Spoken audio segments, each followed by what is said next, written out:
Qalam with Sabbir Ahmed. আসসালামু আলাইকুম everyone, আশা করি আপনারা সবাই ভালোই আছেন। আমি সাব্বির আহমেদ অ্যান্ড আপনারা শুনছেন কলম। আজকে আমাদের এই পডকাস্টের 3rd সিজনের 4th এপিসোড। আপনারা যদি এর আগে আমার এই পডকাস্টটি না শুনে থাকেন তাহলে অবশ্যই বলবো এর আগের এপিসোডগুলো শুনবেন। এভরি সিজনে আমার 12টা করে এপিসোড আছে, যার মধ্যে 12টা করে পজিটিভ গল্প আছে, আমাদের লাইফ থেকে নেওয়া গল্প।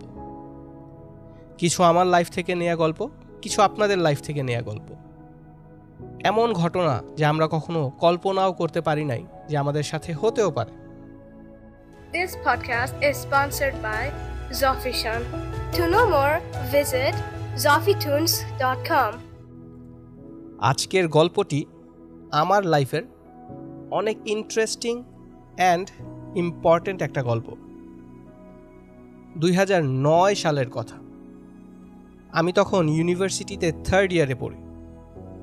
ইউনিভার্সিটির আগের কথা যদি বলি তাহলে আসলে স্কুলে বা কলেজে 2-1 ছাড়া আমাকে কেউ চিনত না, কিন্তু ইউনিভার্সিটিতে সবাই আমাকে চিনে। অ্যান্ড আমি প্রায় ক্লাস শুরু হওয়ার আগে ক্লাসের গেটের সামনে দাঁড়িয়ে থাকতাম, অবজার্ভ করতে থাকতাম। স্টুডেন্টরা আসতেছে যাচ্ছে, কথা বলতেছে। সো তেমনই একদিন আমি গেটের মধ্যে দাঁড়ানো, অ্যান্ড আমার একটা ফ্রেন্ড একটা পিকনিকের প্ল্যান করতেছে। সে আমার সাথে কিছুক্ষণ আগেই কথা বলে সামনে বাড়লো অ্যান্ড একটা মেয়ের সাথে কথা বলা শুরু করলো। আমি আসলে তেমন একটা খেয়াল করে শুনি নাই কি বলছিল, কিন্তু আমি মেয়েটাকে খেয়াল করেছিলাম, অফকোর্স। অ্যান্ড আমার কাছে অনেক ভালো লেগেছিল মেয়েটাকে। তো যাই হোক, তারপরে ক্লাস স্টার্ট হয়ে যায় অ্যান্ড আমিও ক্লাসে চলে যাই, তারা সবাই ক্লাসে চলে যায়। কিন্তু আমার কিন্তু ওই মেয়েটাকে ভালো লেগেছিল আসলে। আমি আর কাউকে কিছু বলি নাই, আমি আমার ফ্রেন্ডটাকেও জিজ্ঞেস করি নাই যে মেয়েটাকে বা চিনে কি না। কিন্তু হঠাৎ করে কিছুদিন পর, আচ্ছা তখন কিন্তু ফেসবুক খুব নতুন নতুন আসছে, বা বলা যায় যে নতুন নতুন আমাদের দেশে ফেমাস হয়েছে, রাইট? এর আগে তো আমরা হাই5 অ্যান্ড মাইস্পেস ইউজ করতাম। অ্যান্ড তখন ফেসবুকের মধ্যে আমাকে হঠাৎ করে একদিন ওই যে আছে না যে ইউমেনো বা সামওয়্যার লাইক দ্যাট, এরকম কোনো একটা জায়গাতে, আই ডোন্ট নো মানে কী সিস্টেম ছিল তখন আমার মনেও নাই, বাট হঠাৎ করে আমি খেয়াল করলাম যে তো মনে হচ্ছে ওই মেয়েটা।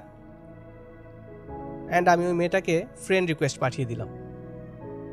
এরপর আমরা কিছুদিন ফেসবুকে কথা বললাম।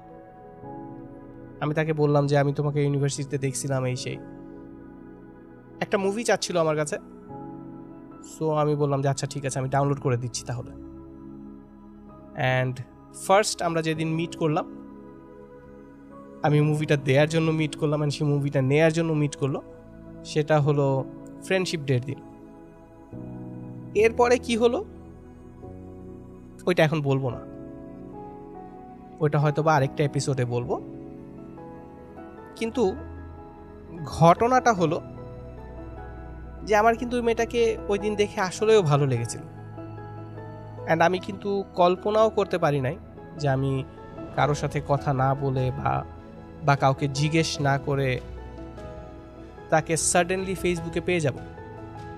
অ্যান্ড আমার মতো এরকম ঘটনা আমি শিওর অনেক মানুষের জীবনে ঘটেছে, অনেক কমন একটা স্টোরি, কিন্তু আমার জন্য খুব ইম্পর্ট্যান্ট একটা স্টোরি।